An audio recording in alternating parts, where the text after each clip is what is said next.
Hey everybody, welcome to another episode of Just Make Art, conversation about making art and the artist journey with myself, Ty Nathan Clark from Waco, Texas, and my buddy Nathan Terborg from Minneapolis, Minnesota. We're just two artists trying to navigate the art world just like you, and I am pretty pumped up about the artist we're going to talk about today. So somebody that's one of my heroes, it's going to be a good one. We're going to talk about a quote by the one and only Robert Rauschenberg. You know, one of these days we'll probably have a quote. It's going to be a recurring theme, like, hey, really excited to talk about this, but one of these days we'll have a quote. It's like, just not build it up at all. Like, I'm kind of so on talking about this one, but we'll give it our best shot. All right, so here's the quote we're going to discuss today. I usually work in a direction until I know how to do it, then I stop. At the time I am bored or understand, and I use those words interchangeably, another appetite has formed. A lot of people try to think up ideas. I'm not one. I'd rather accept the irresistible possibilities of what I can't ignore. So lots to unpack here. Why don't you give us our first pass?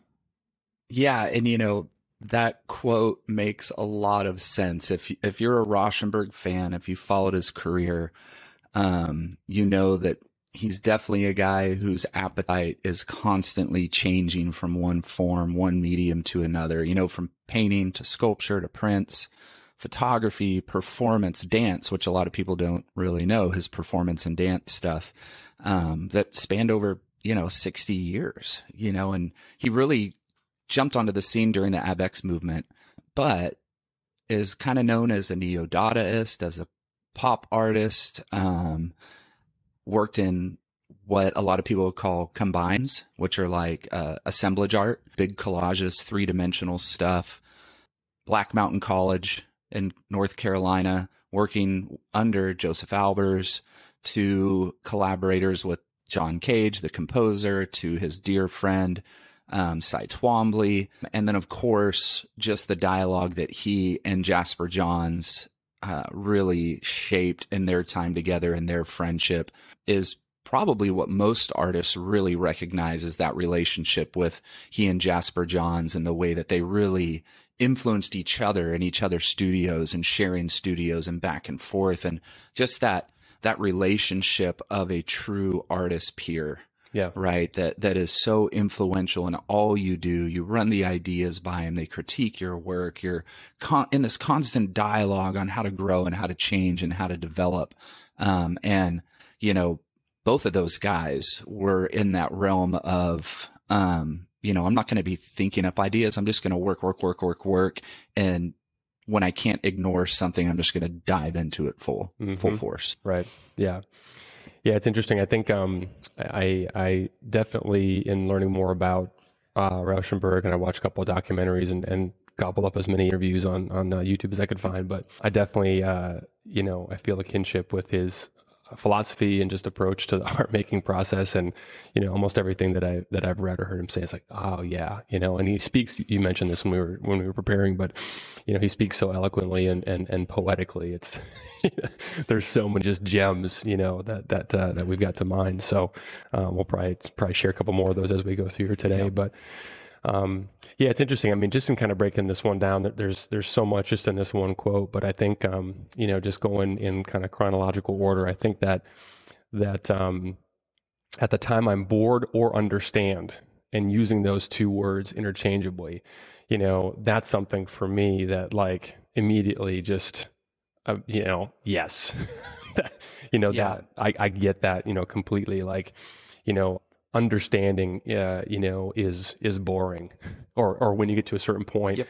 And as somebody who's, very, very easily bored and very easily distracted, it seems to me that, and like you said, the looking at his body of work over his career and all the different, mediums that he expressed himself. I mean, that's pretty evident, in his approach to work. But I think about like, and I'm curious to hear your thoughts on this too, but I personally don't have any interest in mastery, and it seems as though he really didn't either. If you think about that whole, Zen Buddhist concept of like having the beginner's mind, In fact, there's a quote that came to mind as I was thinking about our conversation today. I wanted to share And this is from I'm gonna mispronounce it probably, but Shunryu Suzuki.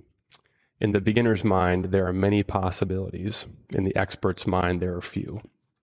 I'm sure you've heard that before too, but you know, you think about Rauschenberg, and you know, he certainly seems to have had that beginner's mind approach, you know, the whole way through. Meaning that, or my interpretation being, you know, once he starts to understand something, he gets bored, you know, isn't interested in pursuing, you know, expert level at any one thing. It's on to the next. It's continuing to sort of foster that you know, fresh eyes and beginner's mind approach to his process.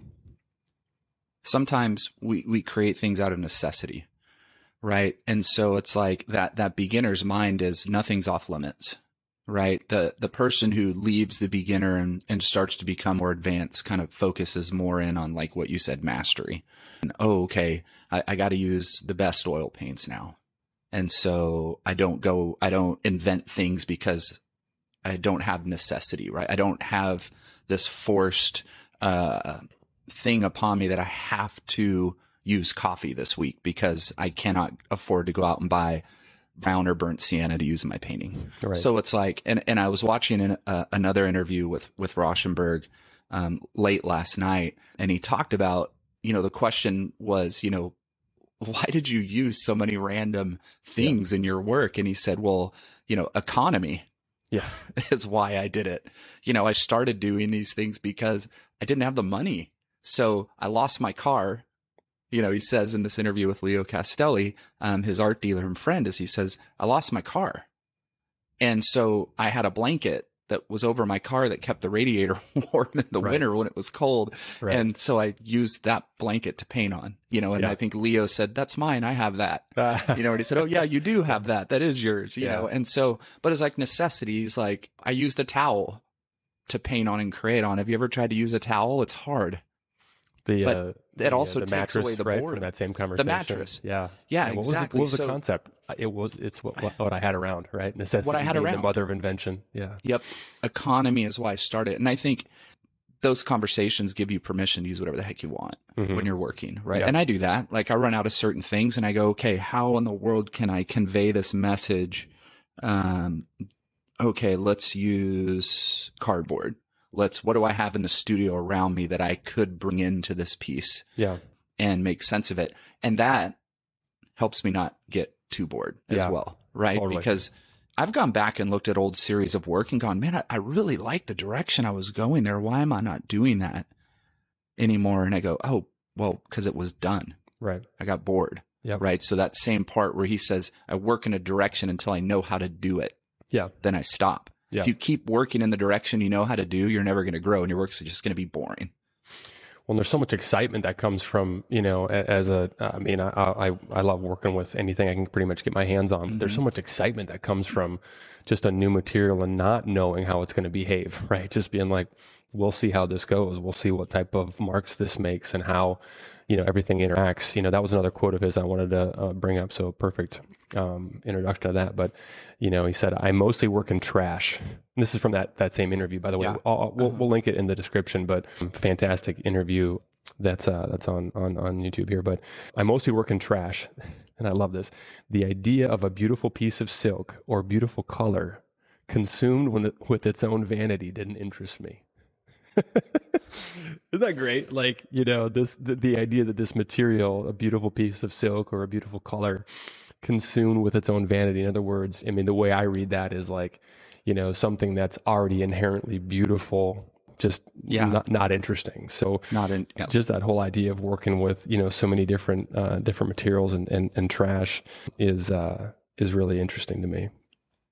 Well, and you know, if you've been to a museum, especially in America, you've come across a Rauschenberg piece, whether you realize it or not, right? You've either come across a collage, large or small, or you've come across one of his combines, one of his assemblage pieces. And as you're saying that, you know, I think about the quote where he says, you know, painting relates to both art and life. Either can be made, but I act in the gap between the two. And that when I see his work, I think that because some of my favorite pieces, you know, they may have a ladder that's attached to the combine, or a chair, and then a towel, and then color and things. And it's almost as if he was in his room and he was looking around, or walked out the door to the trash can and saw this ladder.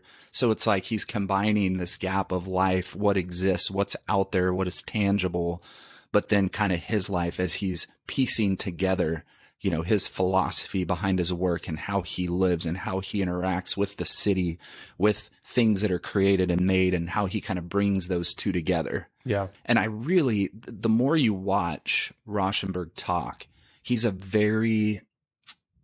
processor, right? He's not a fast talker, not a quick, he doesn't relay information right away. Right. There's plenty of moments in interviews where he disappears for a minute. Yeah. And you're like, it's a little awkward. Where's he going? Right. And sometimes the interviewer doesn't realize it and starts to talk. And then all of a sudden Rauschenberg comes in with a full force, like he catches his moment. And I think when I see his work, I feel that. Yeah. That there's this deep philosophy of processing each thing that he's doing. Each piece that he puts on there is this slow, thought out process of that combination of life and art. Yeah. Yeah. It's interesting that you remind me of that, the interview, with Charlie Rose. That's actually I don't know if you watch that one, but it's pretty awkward. I haven't seen that one yet. And Charlie Rose, a masterful interviewer who's interviewed, thousands of people from all walks of life and backgrounds, but he never quite got the pacing down.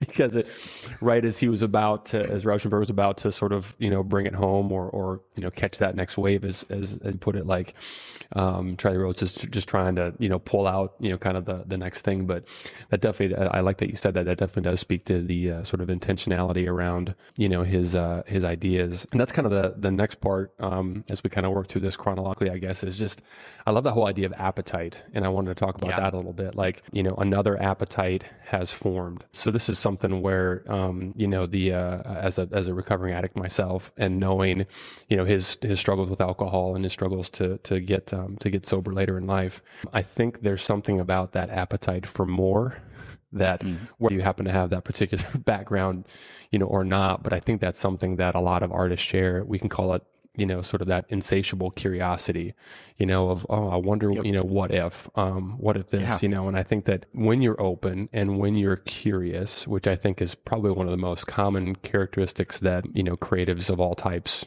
probably have, is just that curiosity. But I think when you're open to that extent, the way he certainly was, the appetite, forms on its own, right? It's not something that he has to conjure up. Yep. Well, and he says, you make art, you are art, you live art, you do art, you are doing what no one can stop you doing. Art is your life. If you are an artist and you make art and you're making a lot of it, that appetite continues to grow and grow and grow the more that you make it. Because the more you make it, the more you go look at it. Right. The more you go look at it, the more you start to read about it. And then you just become that art nerd, that self-proclaimed art historian. We're all elitist as artists, whether we like to admit it or not. I'll admit it all the time. I'm an elitist as an artist. I like what I like. I don't like what I don't like. And I study like crazy and I work like crazy. Yeah. But for me, that appetite is, I know why Rauschenberg had such a wide range of mediums, because when you're creating, you start thinking, well, what could it be in this element? How can I take it to this element? How can I take, this to this element? I don't know if I believe that he's not the person who tries to think up ideas. That he says a lot of people try to think up ideas and I'm not one. Man, if you're an artist, you're ideating like crazy. That new modern word that isn't really in the dictionary, ideation. Right. It's become a word. Yeah. You're ideating all the time. It's one of my strength finders, by the way. So thanks for bringing that up. Appreciate it. Absolutely. And so it's like, for me, now that I'm trying to go more three-dimensional, I started out in sculpture and ceramics. I moved into painting and have just been painting for a long time, but then have been doing sculpture here and there. Not a lot, but small bodies of sculptures and things. But the more I paint, the more I'm thinking, how do I get my work more into the room than just flat on the wall? Yeah. Right. So thinking through, how can I do that with canvas? Can I fold it? Can I crumple it? Right. Can I bring it off the painting more? Okay. Now how do I get it into the floor? How do I have, these things I'm working on, these ideas I have and these stories I'm telling, how do I get them into more space? Right. So I can totally see Rauschenberg, right, wanting to move into performance and dance, wanting to move into, sculpture and all these ideas and all these things that he has in his artist makeup. Yeah. How can I now bring them even more into the audience's senses than just flat on a wall? Does that make sense? Totally does. Yeah. And thinking about too, how, a career of his length and magnitude, he tried a lot of different things. A lot of them worked, a lot of them maybe didn't, right? Like his photography that he did later in his career was something he clearly had a passion for and loved, with all the travels that he did around the sort of humanitarian efforts that he was engaged in. But everything leads to the next thing, right? And I think that's what's interesting, is that, maybe all of the, let's just use that as an example. Those stills may not have been elite. He never set out to be great at that, but that then led to the next thing, or was informed by everything, sort of that came before it. I'm going to disagree with you on something. I actually believe him when he says that he doesn't try to think up ideas. Like, I believe that somebody like that, the ideas just sort of come, you know what I mean? Like, sure. Their ideas are present, right? So we're kind of splitting hairs a little bit, but I think that there's a difference between, when I read that sentence, a lot of people try to think of ideas. I'm not one. I think of him sort of referring to somebody who's like, all right, pen and a pad. Let me try to figure this out and sort of engineer. Sure. Right. The next. Yeah, exactly. Yeah. As opposed to just being open. And something else he talks about is how he doesn't really know what he's going to do, before, but he's disciplined to continue to work, right? A reoccurring theme of a lot of the quotes and things that we discuss here. But anyway, I believe him. I believe him when he says that they just sort of come, as opposed to having to generate them, Well, and maybe that's the wording too. A lot of people try to think up ideas. Maybe it's a lot of people try to conjure and invent ideas. Yeah, right. Because I know my ideas are listed in, the 50 journals that I'm constantly, writing down every idea I have, so I don't forget stuff. Because I forget stuff, right? Like stories, books. Finished my first novel this year, Right. So it's like I've got all these things I want to do, and I think too, like, I want to encourage all the artists out there listening. Like, don't let your ideas hold you back, right? Because I know there are plenty of painters who want to sculpt, plenty of sculptors who want to paint, plenty of artists who are like, I've got an idea for a film short, right? I've got an idea. I'd love to write. It's like, no, don't not do that. Like, find ways to create as much as you can create, right, in your time that you have here on this earth, and life is short. Like, we know that, that very well, just from stories in your life. Life is short. And that's, it's one of the reasons why you decided, I got to make this jump and be a full-time artist and make art in the time that I have. Don't let those things hold you back, right? Yeah. Like, I love, he says, I'd rather accept the irresistible possibilities of what I can't ignore. Yeah. If those ideas are just crushing your head and you cannot ignore them, figure out a way to make it. Figure out a way to do it. And today we have tools to do just about anything. Yeah. You want to make music, you want to make soundscapes, you want to make a short, like, you could use your phone to do all those things, right? It's so much easier today than in 1950. Yeah. Right. Where it's a little more difficult to have this broad range of things that you're creating. I say find a way to go for it. There's never been a better time to be a generalist as opposed to a specialist, Yeah. That's I don't know if we've talked about this before. It'd probably be a good quote to discuss at some point, but there's a really, really great book that I got a lot from as I was considering, transitioning.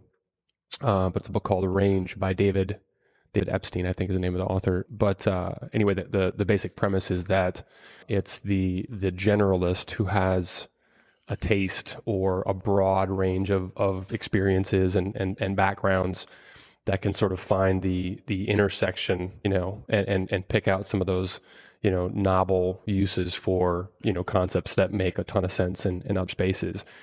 And so you think about, from a creative standpoint, from an artistic standpoint, it just kind of makes sense that the more things you try, even if you're not great at that thing, like I love videography, I love photography, I may or may not ever try to do anything, that I put out in the world apart from just, filming myself, making art and taking pictures, but that, like, just as an example, my understanding of my basic understanding of lighting, from a film or, photography standpoint, certainly informs the way that I, use light. Everything, one hand washes the other, everything leads to the next thing, and I think that, that's a really, that last part that you talked about, just I'd rather accept the irresistible possibilities of what I can't ignore. I don't know for sure. I mean, the fact that he was, an addict and struggled with that's documented. I don't know for sure if he's also ADD or ADHD as I identify, but that's a very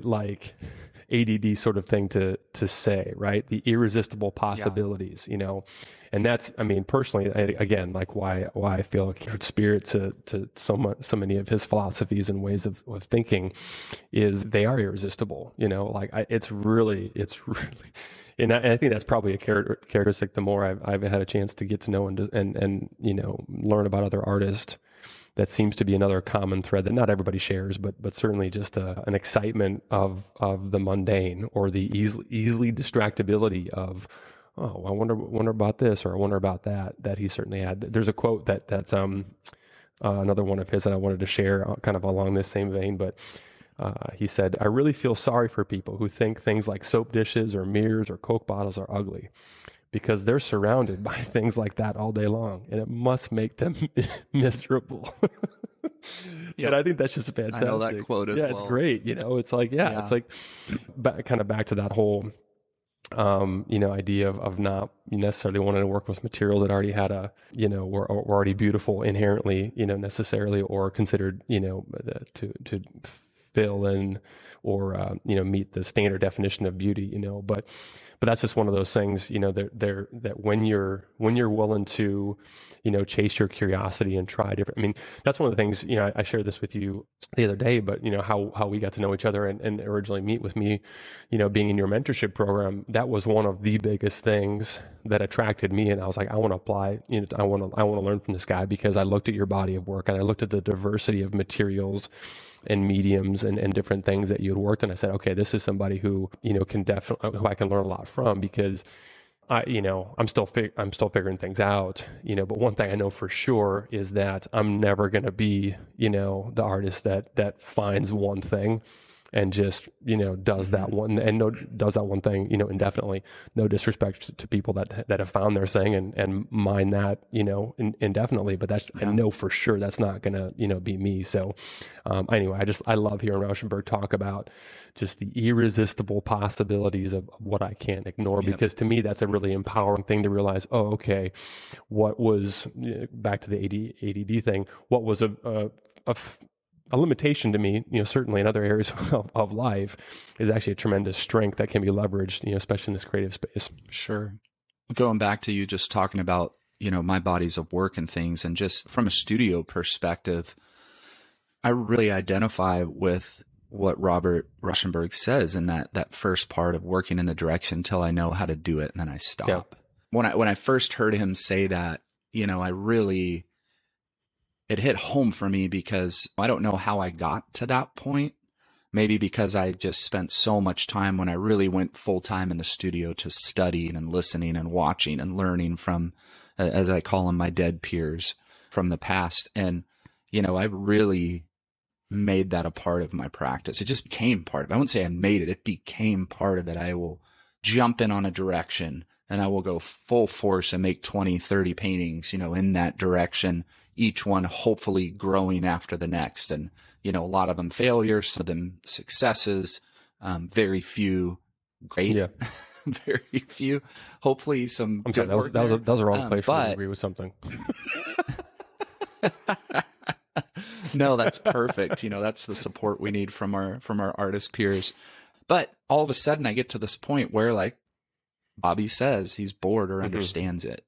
I either go, you know what, time for the next thing. I'm over this. Or, oh my gosh, I understand where I'm going and I'm not there yet. So it's got to switch. It's got to change and now develop this way, even though it didn't work that way. And so it's like, understanding, using those interchangeably, right? Bored doesn't mean it's not working. Right. You know what I mean? Bored means I've used up all that I have to give within this, and it's taking me to this place now. And now I'm able to go with this place and keep rolling. So you kind of mentioned it, but I think it'd be valuable for you to talk a little bit more about how does one keep oneself from feeling like they have to stay in a certain, lane, right? Because maybe it comes more naturally to some, than others, but there is sort of a certain, there are some external pressures to, figure out your thing and then just do that thing. Right. For most of us, this is the most exciting time to be an artist, in that emerging or beginning stages, because you don't have those pressures. You have your own personal unneeded pressures of performing for Instagram or performing for, social media, or what you think is, watching you in the invisible shadows in your studio or wherever you work. If you find success in the art world, and by success, I don't mean being rich. I mean by having work that is being seen and shown in galleries and things like that, and selling here and there. There's going to be a pressure that's going to settle in to perform or to continue to create that thing which is selling, right? You sell 3 paintings that have similar feels. A lot of artists get then stuck in the trap. And I'm not saying that this is wrong if an artist decides, oh, I'm going to continue to do this because I can make money, because, gosh, we're in this because we love it, but we also need to make money doing it. We can't just, flail at the wind and not make any money with our work. So, there is that pressure that will come of, I need to continue to create this to sell work. And you can fall in a major trap of just doing that and then getting stuck there and not leaving it. And I have plenty of artist friends who get to that point and are very unhappy with life and studio time, because they're performing and they're having to create what's selling rather than creating their new ideas and the new experiments and really growing beyond where they were. Right. And a lot of them get bored with it. I mean, imagine, the times when you're working on something and you're bored. Imagine if that was your 9 to 5 every day, right? For a year, creating work that you're bored with. We've lost so many artists to suicide in the past because that becomes a debilitating mental pressure on top of the things that we experience as artists as well in our solitude. So be really careful.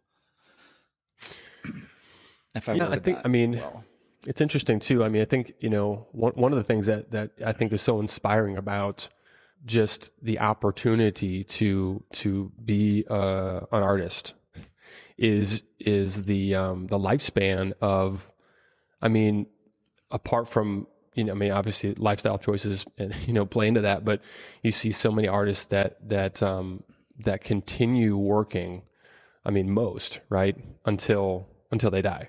And that's not the kind of thing, if you think about a more, 9 to 5 or traditional, career or job path, we're sprinting for that finish line. Like, man, as soon as 66 and a half or whatever the number, as soon as I can get that pension, that retirement, as soon as I don't have to do this crap that I don't love doing on a daily basis, I'm done.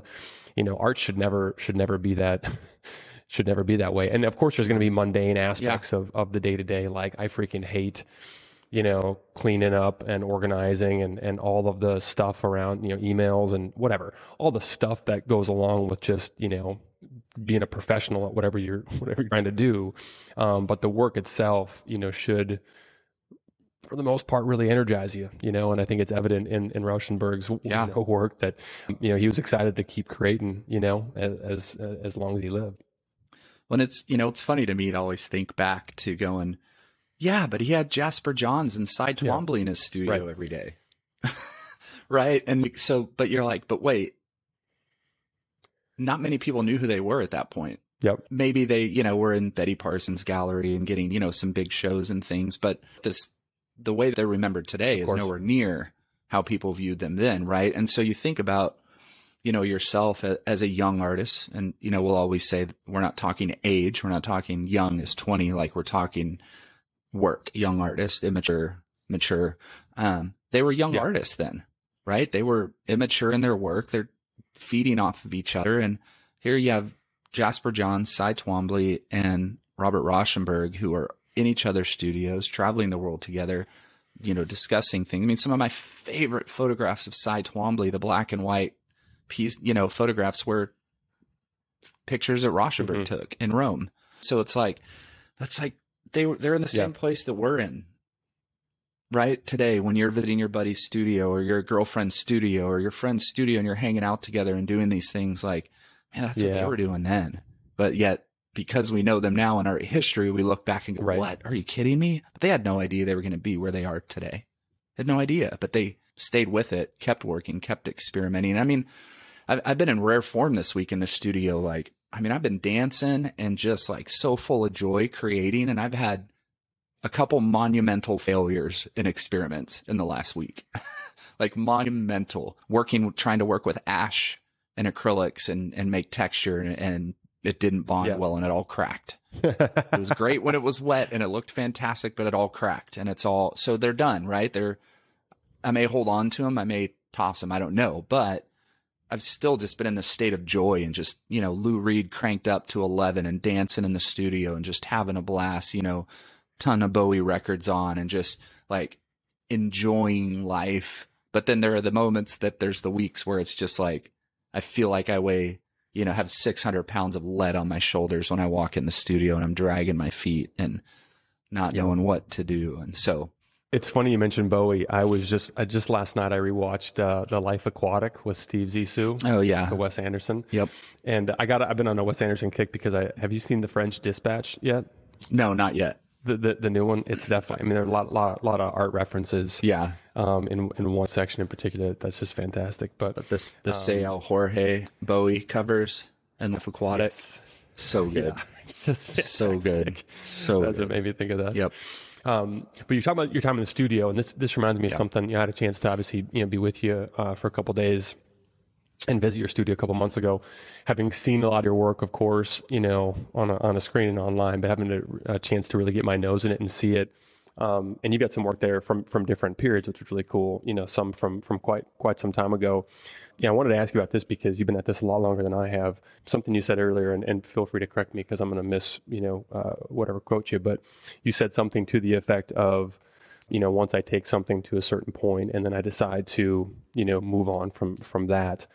But you don't forget, right? Like I'm going to make a statement and then I'm going to put it to you as a question. But like, I'm guessing, tell me, true or false, but I'm guessing you don't forget the things that you've tried, the things that you've worked, because not only do you have your journals, but you've got all the work to look at and say, oh yeah, that's what I did, with that. And you can always sort of pick up wherever you may have left off, even if it was multiple years or series, beforehand, right? Like there's always going to be that through line. In other words, you've already acquired that. It's in your arsenal, so to speak. Is that true? Yep. Yeah, absolutely. I mean, and I spend a lot of time really listening and talking to the work too, and really taking mental inventory of things while I'm working on it, before, after, during, and there are times like I just moved a lot of my work that I have in my studio storage. I moved it from the front half to the back half this last week. So going back while I'm moving each piece, and thinking through when I made it, why I made it. Yeah. Why does that not hold anything today compared to then? Why am I not, and there were certain pieces I go, ugh, can't believe I did that, but I'm glad I did. And there are other pieces I go, oh, huh, interesting. Okay. You know what I mean? And have that inventory come up in the story and, why I was doing it. But the work that you make in the past isn't for naught. Right. It's all important. It doesn't matter how shitty it is or how really strong it may be. It all has a place and it all has a purpose. Yeah. Not only is that your personal history, that's your timeline, right? Art intersects with life, period. There's no way anybody can say it doesn't. It does. So it's also your life story that you're looking at in the past too. And I'm constantly going back and looking at old work, and I think it's a measure for me. It's just a measuring too of, wow, I really have grown.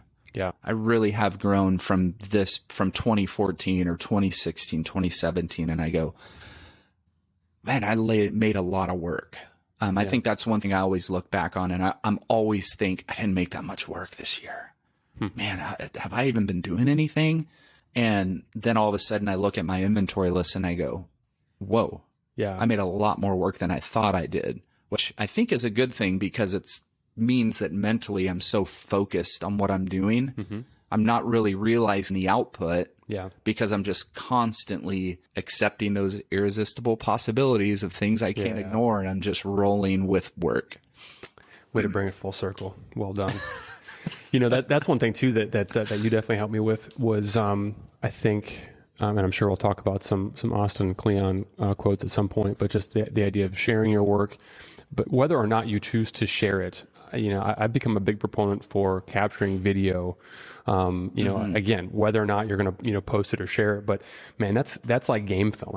I posted about this recently, but I was really thinking about like, all right, I was re-editing a video that I had done, and in preparation for a series that I'm starting, where I had experimented with a lot of new material, like taking the burnt pallets and dipping them in resin and trying to figure out how it's all gonna work out.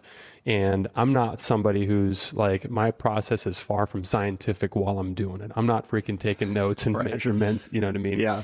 But when you've got that game film, right? Like, athletes, they watch a lot of game film. They watch back what worked, what didn't. Okay, let's do more of what worked. Hey, let's not do what didn't work. And what does it look like? What does it feel like? In both camps. But having that available in addition to, of course, the work and the journals, but being able to watch back and say, oh, okay, cool. Because that for me, like as I'm chasing down those irresistible possibilities that in many cases just sort of like, occur in the moment that I didn't have planned out, or anticipated, that's really valuable, because I think that then lends itself to being able to carry that forward into, future work if you do indeed want to try and, replicate something that actually, did indeed work. Well, we have plenty of tools we can use today to be our own encyclopedias, right? As Austin Kleon says, be a documentarian of what you do. Gather, store, and then run it through a checklist of, is this worth sharing? Is it not worth sharing? Could it be worth sharing? Really, I film for a lot of reasons. I'm kind of I don't know how to word it, an idiot dreamer, I guess. In a way, it's like, well, if I make it someday and somebody wants to make a documentary of my life story and art, they're going to have a ton of video to choose from. So like, I'm a big dreamer though, on a level that I feel like, I don't know. I was born a dreamer. I'm always dreaming things, but deep inside, I want to be really great at what I do, whether I'm recognized or not, right? It's like, I could be. We all could have that chance to be recognized someday for what we create. A lot of us will not. Very few of us will. Man, I sure want to be that will. And so that just drives me, right? It drives me to create and to keep pushing and to keep going, whether I'm recognized or not, for myself, right? For my own sanity, for my own confidence. I'm going to drive myself to the ground, working as hard as I can to try and be hopefully that someday. I don't know where, listen, we don't know where we're going to fall. We don't make the decisions of the art world. Yeah, right.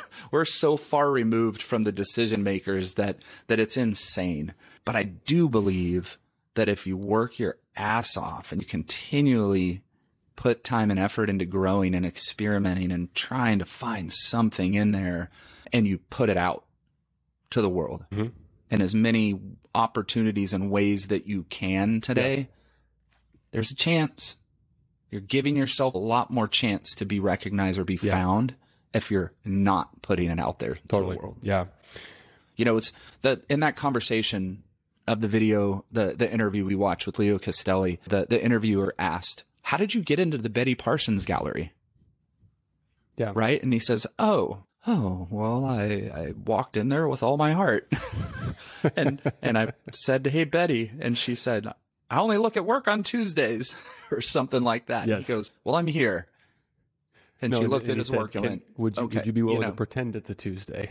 Right. So it's like bold. That doesn't work today. Don't do that. Please don't do that. Artists, if you're listening, that don't do that.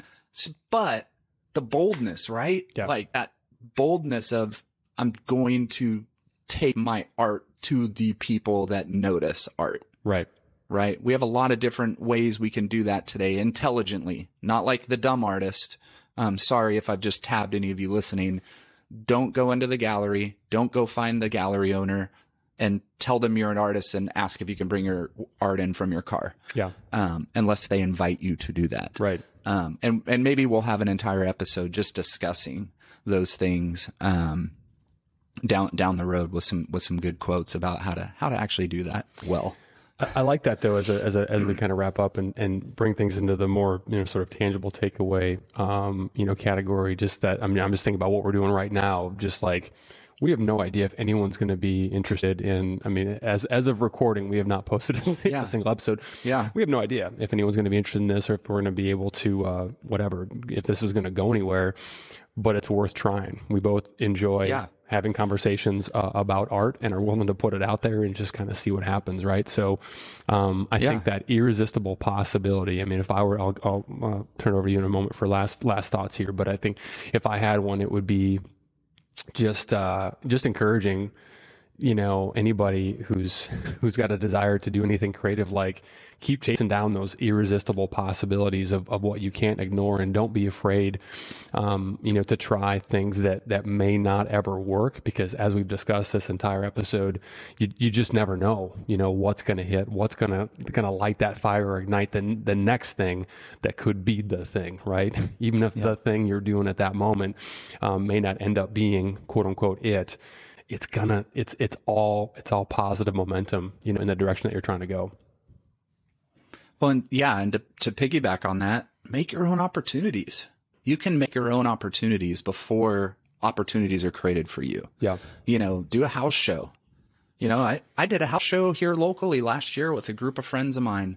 Two incredible female artists put on a house show of friends of ours. And they had work, they emptied out the house, had work in the house, had work in the garage, set up a great area for people to hang out in the middle and between. It was just such I will do a house show any day of the week. There's nothing more enjoyable than just hanging out with people and talking about art in a non-pressure filled environment.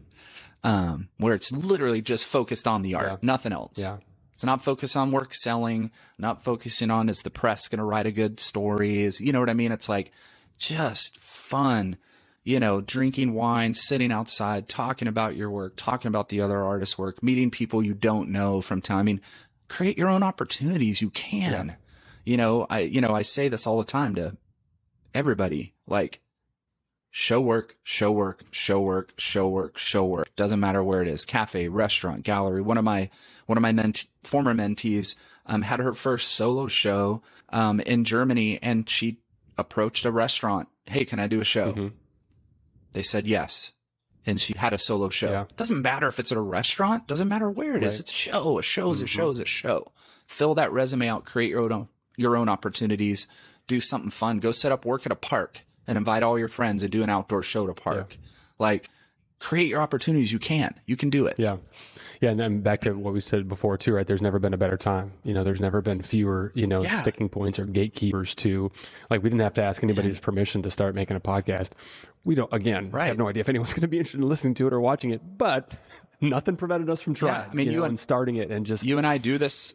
Yeah. We do this on a regular basis anyways, on the phone. Right. So it's like, or by text message, hey, did you see this quote? Hey, have you watched this interview? So why not just talk about it and see if anybody else is interested? That's it. That's awesome. I think that wraps it up for me, unless you have anything else you want to close out with. Nope. Go make some art. Love it. See y'all next time.